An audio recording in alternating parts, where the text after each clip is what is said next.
ಏನಣ್ಣ ಕರ್ಮ ಯಾರು ನೋಡಿರಲ್ಲ ನೋಡಿ ಇನ್ನೂ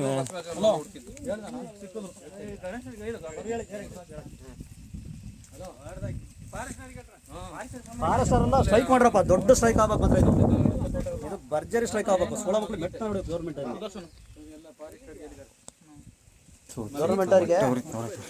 ಆನೆ ದಾಳಿಗಿಂದ ಇವತ್ತು ಯಾವುದೇ ಒಬ್ಬ ರೈತ ಒಂದಿಡಿ ಭತ್ತ ಬೆಳೆಯಕ್ಕಾಗ್ತಾ ಇಲ್ಲ, ಸ್ವಾಮಿ. ಏನ್ ಮಾಡ್ತಾ ಇದ್ರಿ ಸರ್ಕಾರ? ಬೇಡವಾ ಮುಂದಕ್ಕೆ ಅನ್ನ ಬೇಡವಾ? ರೈತರು ಭತ್ತ ಬೆಳೆಯೋದು ಬೇಡವಾ? ಅಥವಾ ಬೇರೆ ಬೆಳೆ ಬೆಳೆಯೋದೇ ಬೇಡವಾ? ಅಥವಾ ರೈತರು ಬದುಕೋದು ಬೇಡವಾ? ರಸ್ತೆಯಲ್ಲಿ ಓಡಾಡ್ತಾ ಇದ್ದ ರೈತನ್ನ ಆನೆ ತುಳಿದು ಸಾಯಿಸುತ್ತೆ ಅಂದ್ರೆ ಮತ್ತೆ ಏನ್ ಮಾಡ್ಬೇಕು? ನಾವ್ ಎಲ್ಲಿಗೆ ಹೋಗ್ಬೇಕು?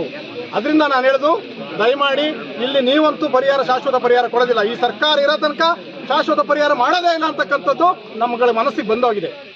ಯಾಕೆಂದ್ರೆ ನಿಮ್ಮ ಧೋರಣೆ, ನೀವು ಈಗ 3-4-5 ವರ್ಷದಿಂದ ನಡ್ಕೊಂಡ ರೀತಿ ನೋಡಿದಾಗ ಯಾವುದೇ ಕಾರಣಕ್ಕೆ ನೀವು ಶಾಶ್ವತ ಪರಿಹಾರ ಮಾಡ್ತಕ್ಕಂಥ ಮನಸ್ಸು ನಿಮಗಿಲ್ಲ, ಇಚ್ಛಾಶಕ್ತಿ ಇಲ್ಲ. ಯಾಕೆ ಇಚ್ಛಾಶಕ್ತಿ ಇಲ್ಲ ಅಂದ್ರೆ ನಿಮಗೆ ಮನುಷ್ಯತ್ವ ಇಲ್ಲ. ಅದನ್ನೇ ಹೇಳ್ಬೇಕಾಗುತ್ತೆ. ನಾವು ಇನ್ನೊಂದು ಪದ ಬಳಸಕ್ಕೆ ಸಾಧ್ಯ. ಸರ್ಕಾರಕ್ಕೆ ಮನುಷ್ಯತ್ವ ಇಲ್ಲ. ಮನುಷ್ಯತ್ವ ಇದ್ದಿದ್ರೆ ಇಷ್ಟೆಲ್ಲ ಹೋರಾಟ ಮಾಡ್ಬೇಕಾ ಸ್ವಾಮಿ? ಅಧಿಕಾರಿಗಳು ಈಗ ಆಯ್ತಪ್ಪ, ಅಧಿಕಾರಿಗಳ ಮನೆಯಲ್ಲಿ ಅಟ್ಯಾಕ್ ಆದ್ರೆ ಏನ್ ಮಾಡ್ಬೇಕು? ಮಿನಿಸ್ಟ್ರಿಗಳಂತೂ ನಿಮಗೆ ಸೆಕ್ಯೂರಿಟಿ ಇದೆ, ಎಲ್ಲ ರೀತಿ ಸೇಫ್ ಆಗಿರ್ತೀರಿ. ಸಾರ್ವಜನಿಕರು ಬದುಕೋದಕ್ಕೆ ದಯಮಾಡಿ ಅವಕಾಶ ಮಾಡಿಕೊಡಿ. ಇಲ್ಲಿಂದ ಆನೆಯನ್ನು ಸ್ಥಳಾಂತರ ಮಾಡಿ ಶಾಶ್ವತ ಪರಿಹಾರವನ್ನು ಮಾಡಿಕೊಡಿ ಅಂತೇಳಿ ನಾನು ಪ್ರತಿ ಸಲ ಕೂಗಾಡಿ ಸಾಕಾಗಿ ರೈತರಿಗೆ. ಏನು ಇವತ್ತು ಕಣಗುಪ್ಪೆಯಲ್ಲಿ ಸಾವಾಗಿದೆ, ಇದು ಬಹಳ ದುರದೃಷ್ಟಕರ. ಧರ್ಮಕ್ಷೇತ್ರ ಕೇವಲ ಒಂದು 40-45 ವಯೋಮಾನದಲ್ಲಿ ಇರ್ತಕ್ಕಂಥವು.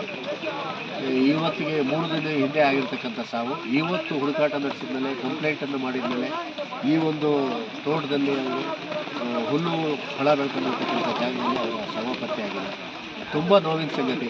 ಈ ಕಣಗುಪ್ಪಿನಲ್ಲಿ ಈ ಥರ ಸಾವು ಸರಣಿ ರೀತಿಯಲ್ಲಿ ಆಗ್ತಾ ಇರ್ತಕ್ಕಂಥದ್ದು ನಮ್ಮ ಬೆಳೆಗಾರರಿಗೆ ಮತ್ತು ಈ ಗ್ರಾಮಸ್ಥರಿಗೆ, ಸುತ್ತಮುತ್ತಲಿಗೆ ತುಂಬ ಆಶ್ಚರ್ಯಕರವಾಗಿಲ್ಲ.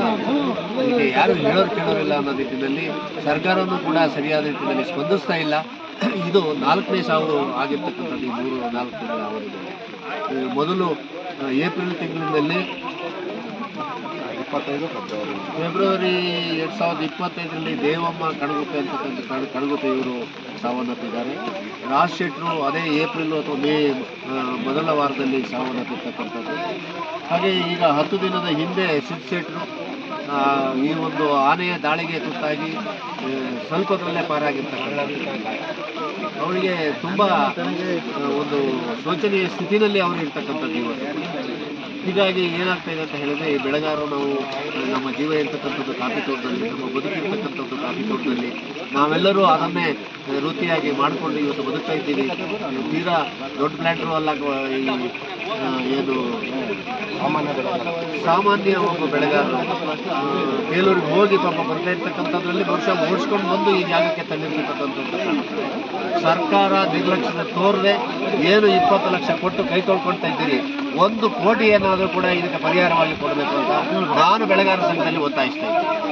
ಖಂಡಿತವಾಗೂ ಬರೀ ಒಂದು 20 ಲಕ್ಷ ಕೊಟ್ಬಿಟ್ಟು ಕೈಯನ್ನು ತೊಳ್ಕೊಳ್ತಕ್ಕಂಥದ್ದು, ಒಂದು ಪ್ರಾಣಕ್ಕೆ ಇರ್ತಕ್ಕಂಥ ಬೆಲೆಯನ್ನು ಬಹಳ ಕನಿಷ್ಠವಾಗಿ ಸರ್ಕಾರ ನೋಡ್ತಾ ಇರ್ತಕ್ಕಂಥದ್ದು, ಅರಣ್ಯ ಇಲಾಖೆಯವರು ಸರಿಯಾದ ರೀತಿಯನ್ನು ಮಾಹಿತಿಯನ್ನು ನಮ್ಮ ರೈತರಿಗೆ ಕೊಡ್ತಾ ಇರ್ತಕ್ಕಂಥದ್ದು ತುಂಬ ಕಷ್ಟವಾಗಿದೆ. ಅವರು ಕೂಡ ನಿರಂತರವಾಗಿ ಎಷ್ಟೇ ಸಾಹಸ ಮಾಡಿದ್ರು ಕೂಡ ಈ ಪ್ರಾಣಹಾನಿಯನ್ನು ತಪ್ಪಿಸಕ್ಕಾಗ್ತಾ ಇಲ್ಲ. ಇದೇ ಊರಿನಲ್ಲಿ ಕೇವಲ 4-5 ತಿಂಗಳಲ್ಲಿ 3 ಆಯ್ತು. ಇವರು 4ನೇದು ಇವತ್ತು ಗಂಭೀರವಾಗಿ ಗಾಯಗೊಂಡಿರ್ತಕ್ಕಂಥವ್ರು ಸೇರಿ 4ನೇ ಸಾವು, ಇದು 3ನೇ ಸಾವು ಆಗಿರ್ತಕ್ಕಂಥದ್ದು. ಈ ರೀತಿಯಲ್ಲಿ ಆಗ್ತಾ ಹೋದ್ರೆ ಪ್ರಾಣಕ್ಕೆ ಏನು ಗೌರವ ಇಲ್ಲ ಅಂತಕ್ಕಂಥದ್ದು ನೋಡ್ಬೇಕಾಗ್ತದೆ. ಇಲ್ಲಿ ಗ್ರಾಮಸ್ಥರು ಬಹಳ ತಾಳ್ಮೆಯಿಂದ ಕೂಡ ಬಹಳ ತಾಳ್ಮೆಯಿಂದ ಸರ್ಕಾರದಲ್ಲಿ ಏನೋ ಒಂದು ನಮಗೆ ಒಳ್ಳೆ ರೀತಿಯಲ್ಲಿ ಸಿಗಬಹುದು ಪರಿಹಾರ ಯೋಚನೆ ಮಾಡ್ತಾ ಇದ್ದೀವಿ. ಇಳಿದು ಹೋರಾಟ ಮಾಡ್ತಕ್ಕಂಥ ಒಂದು ನಿರ್ಣಯವನ್ನು ತಗೋಬೇಕಾಗುತ್ತೆ. ಈ ಸುತ್ತಮುತ್ತಲ ಗ್ರಾಮಸ್ಥರಿಗೆ ಸರಿಯಾದ ರಕ್ಷಣೆಯನ್ನು ಕೊಟ್ಟು ಮತ್ತೆ ಏನು ಈ ಆನೆ ಇದೆ ಇದನ್ನು ಶಾಶ್ವತವಾಗಿ ಸ್ಥಳಾಂತರ ಮಾಡ್ತಕ್ಕಂಥದ್ದು, ಮತ್ತೆ ಆನೆಗೆ ಒಳಗಾಗ್ತಕ್ಕಂಥ ಸೂಕ್ತವಾದ ಪರಿಹಾರವನ್ನು ಶೀಘ್ರದಲ್ಲೇ ಕೊಟ್ಟು ಅವರನ್ನು ನೋಡ್ಕೋಬೇಕು ಅಂತ ಹೇಳಿ ಒತ್ತಾಯಿಸ್ತೇನೆ. ಈಶ್ವರ ಖಂಡ್ರೆ ಅವ್ರನ್ನ ಬೇಲೂರಿಗೆ ಕರೆಸಿ ಅಲ್ಲಿ ಇದು ಧಾಮ ಮಾಡಬೇಕು, ಫಾರೆಸ್ಟ್ ಎಲ್ಲ ಮಾಡಬೇಕು, ಬ್ಯಾರಿಕಾಡ್ ಹಾಕ್ಬೇಕು ಅಂತೆಲ್ಲ ಒಪ್ಕೋದ್ರು. ಅಲ್ಲಿಗೆ ಹೋದ್ಮೇಲೆ ಅದ್ರ ಸುದ್ದಿ ಇಲ್ಲ. ಅವರು ಇದಾದ್ಮೇಲೆ ನಾವು ನಿಮ್ಗೆ ಇಲ್ಲಿ ಸಾವಾಗೋದಿಲ್ಲ ಅಂದ್ರೆ ಅವ್ರು ಬಂದು ಹೋದ್ಮೇಲೆ ಅದು 5ನೇದ 6ನೇದ ಸಾವು ಆಗ್ತಾ ಇದೆ. ಇಲ್ಲಾಂದ್ರೆ ಫಾರೆಸ್ಟ್ ಆಫೀಸ್ನೆಲ್ಲ ಕ್ಲೋಸ್ ಮಾಡಿಬಿಡಿ ಸರ್. ನೀವು ಕ್ಲೋಸ್ ಮಾಡಿ, ನಾವು ಆನೆನ ಎಲ್ಲ ನಮ್ಗೆ ಮೇಂಟೈನ್ ಮಾಡಕ್ ಬರುತ್ತೆ, ಮಾಡ್ತೀವಿ. ಫಾರೆಸ್ಟ್ ಆಫೀಸ್ ಅಂತಕ್ಕೆ ನೋಡಿ, ಇಲ್ಲಿ ಅಮಾಯಕರು ಸತ್ತಿದ್ದಾರೆ. ಒಬ್ಬ DF ಇಲ್ಲ, CCF ಇಲ್ಲ, ಯಾರು ಇಲ್ಲ.